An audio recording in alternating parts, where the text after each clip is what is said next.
Since 2 days ago, although nothing That's when they first raised the concern. Nothing prevented you from writing a letter within the last 2 days or reaching out to the White House before this. Now you want me to be clairvoyant and read the White House's mind and write a letter before they tell us something? Nothing prevented you from seeking these materials from the White House is known for months, Mr. Chairman.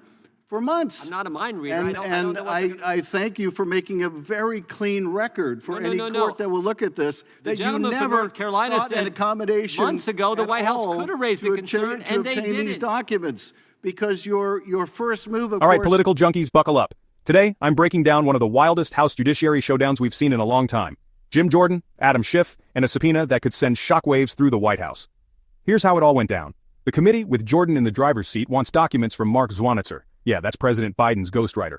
They're hunting for inconsistencies tied to Biden's memoirs, hinting at political fallout. Schiff? Not buying it. He jumps in, grilling Jordan about whether he even tried to talk with the White House before threatening contempt. According to precedent, recognition. Gentleman from California is recognized.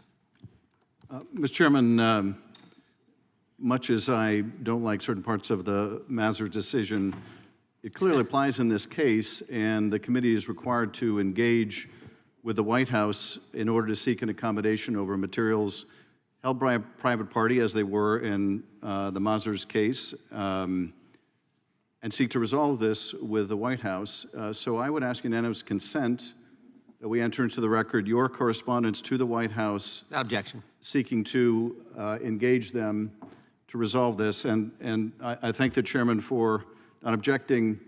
Can you produce that correspondence to the White House asking for accommodation on these materials you sought by this subpoena?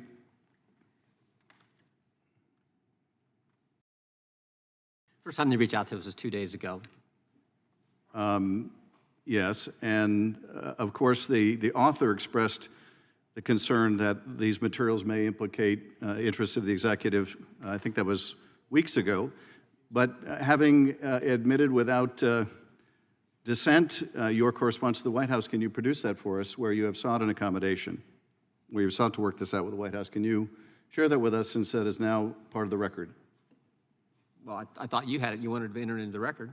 I do. I presume that, knowing your responsibilities, you have sought to engage the White House. So, Mr. Chairman, point of order. Produce the recognized for point of order. I think a unanimous consent request to submit something to the record is where the person who's asking for the floor is the proponent of submitting information that member has. I don't believe it's appropriate to ask a unanimous consent request to engage in a colloquy over discovering information or obtaining information from another member of the committee. Great, and that's why I said that no objection to the unanimous consent request. If the gentleman from California wants to talk about that and present it to us, God bless him. He's allowed to do it. So it's 5 minutes. I would contempt. like clarification. According to precedent, think Mazars case, that's a big legal step you're supposed to take. Schiff puts Jordan on the spot. Did you coordinate with the White House at all? Jordan fires back, basically saying, I'm not a mind reader. The White House only flagged executive privilege 2 days ago. So what's the big deal? This isn't just bickering. There are real legal stakes here. If the process wasn't followed, the whole subpoena could fall apart in court. And politically, it's classic Capitol Hill trench warfare. Republicans push the clarification from the chairman. Does this mean that there is no correspondence from you to the White House seeking accommodation on this material? We've had all kinds of correspondence with the White House on this broad subject relative to the Zwanitzer and the letter we got 2 days ago. We've not corresponded with the White House yet. If we will, we may. That's a decision we'll make. And you have not corresponded with the White House seeking accommodation ever since the author who you are subpoenaing and seeking to hold in contempt articulated the view that there was executive interest and potential privilege over this material. You haven't sought to engage over the weeks since you received that communication? We have not engaged with the White House since the letter on the 25th of this month, 2 days ago.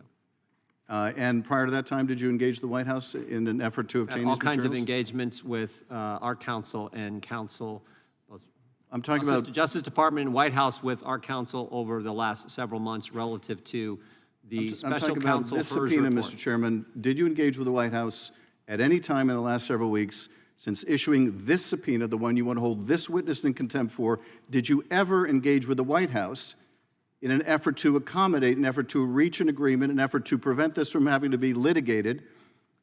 Did you ever write any correspondence, make any call to the White House seeking to engage, seeking to get these materials that you're seeking from the author instead from the White House. Did you ever do that, Mr. Chairman? We're seeking documents from a private individual who I might add tried to destroy the So I evidence guess that the we are question is, seeking. I guess the answer is no. Since I 2 guess days the answer is no. The answer is since 2 days ago, I'm not asking the question about since 2 days ago, although nothing That's when prevented they first raised the concern. Nothing prevented you from writing a letter within the last 2 days or reaching out to the White House before this. Now you want me to be clairvoyant and read the White House's mind and write a letter before they tell us something? Nothing Fair. prevented. Republicans push the investigation, Democrats push back on procedure, and the divide just keeps growing.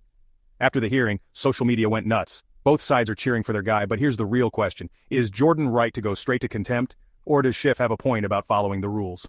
Let me know what you think down below. Nothing I read every prevented single... you from seeking these materials from the White California House is known for months, Mr. Chairman, for months. I'm not a mind reader. And I don't know what I thank you for making a very clean record for any court that will look at this. The that gentleman you from never North Carolina sought said an accommodation months ago the at White House all could have raised the concern, and they obtain these didn't. documents. Because your first move, of course, is to go right to contempt. Ironically, of course, for a chairman who was in contempt of his own subpoena. Point of order, Mr. We're still Chairman. waiting for you to testify and meet the obligations of your own subpoena, Mr. Chairman. But nevertheless, I appreciate you're making such a clean record for any court in this case that you have never sought an accommodation, never written to the White House, never called the White House, never had a communication with the White House in order to obtain these materials as part of an accommodation. Thank you for that very clean record for the court, and I yield back. Gentleman yields back. Who seeks recognition? I read every single comment. If you want more no-nonsense political breakdowns, hit like, tap subscribe, and stick around for the rawest moments in American politics every single week. Thanks for watching, and I'll catch you in the next one.